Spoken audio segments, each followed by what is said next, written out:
আসসালামু আলাইকুম আরহামতুল্লাহি ওবারাকাতুহু। প্রিয় বন্ধুরা, দূরে কাছে দেশে প্রবাসে যে যেখান থেকে দেখছেন শুনছেন, আমি মাওলানা রবিউল ইসলাম। আজকে আমরা অবস্থান করছি রংপুরের ভিন্ন জগৎ পার্কে। আলহামদুলিল্লাহ, আমরা এসেছি তাফসির মাহফিলে। তো প্রিয় বন্ধুরা, এখানে এসে চতুর্থ সাইডের যে দৃশ্য, মনোরম এক দৃশ্য, মন মাথানো এক দৃশ্য। এখানে যারা কাজ করেছে তারা যেন নিপুণ হাতে অনেক কিছু তৈরি করেছে, আলহামদুলিল্লাহ। তো পাশাপাশি আপনাদেরকে বলতে চাই, আজকে এখানে ভিডিওটা করার উদ্দেশ্য এই নয় যে এই পার্কটাকে সামনে খুব ফুটিয়ে তুলব না। আমার একটা উদ্দেশ্য, সেটা হলো কন্টেন্টটা করা।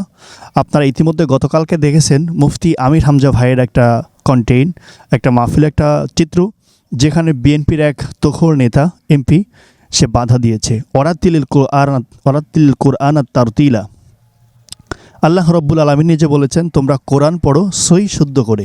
এখন আমার সামনে বা একজন আলেমের সামনে বা একজন হাফেজের সামনে অথবা একজন কারির সামনে অথবা একজন আলেমের সামনে কেউ যদি কোরআন তেলাওয়াত করে আর সেটা যদি সহি শুদ্ধ না হয়, আর সেই কারি, মুফতি, মুহাদ্দিস, একজন আলেমের নৈতিক দায়িত্ব তাকে শুদ্ধ করার চেষ্টা করা।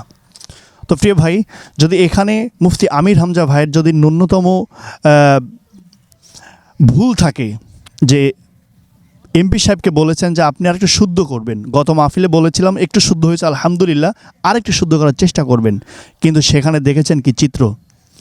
আমি অবাক হয়ে গেলাম, হতভম্ব হয়ে গেলাম যে একজন কোরআনের পাখি খেয়ে মঞ্চে বসিয়ে, চেয়ারে বসিয়ে একজন নেতা শুধুমাত্র সত্য কথা ধরে দেওয়ার কারণে বেইজ্জতি করেছে।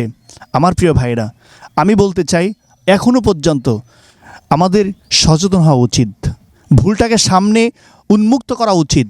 প্রত্যেকটি মানুষের কোনটা ভুল কোনটা সঠিক সে রুল মেপে মেপে আমাদেরকে তাদেরকে ধরিয়ে দেওয়া উচিত।